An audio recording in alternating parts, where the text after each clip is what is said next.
పశ్చిమ గోదావరి జిల్లా పాలకొల్లులో ఎన్టీఆర్ టిడ్కో ఇండ్లను గత సర్కార్ నిర్లక్ష్యం చేసిందని టీడీపీ నేత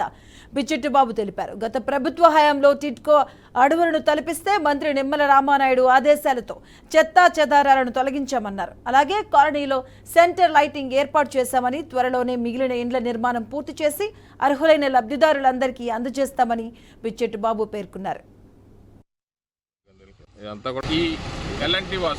దీన్ని ఒక మోడల్ కాలనీగా తయారు చేయాలనే మన రామానాయుడు గారి కళను సాకారం చేసుకోవడంలో భాగంగా ఈరోజు ఇక్కడ ఐమాక్స్ లైట్లు కూడా నిర్మాణం చేపట్టడం జరిగింది. ఐమాక్స్ లైట్ల నిర్మాణం కూడా త్వరలోనే పూర్తి చేసి,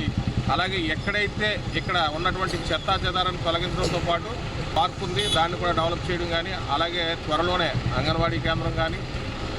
అలాగే స్కూల్స్, అలాగే బ్యాంకులు, మార్కెట్, అంటే ఇక్కడ ఉన్న ప్రజలు బయటికి వెళ్ళే అవసరం లేకుండా వాళ్ళకి అవసరమైన సంస్థ సదుపాయాలను కూడా ఇక్కడ కలగజేస్తానని ఏదైతే రామానాయుడు గారు చెప్పారో దాంట్లో భాగంగానే వర్కులను కూడా త్వరలోనే కార్యరూపం దాలుస్తాయని, తెలుగుదేశం ప్రభుత్వ హయాంలో 80% పూర్తయి కర్వా నిర్మాణం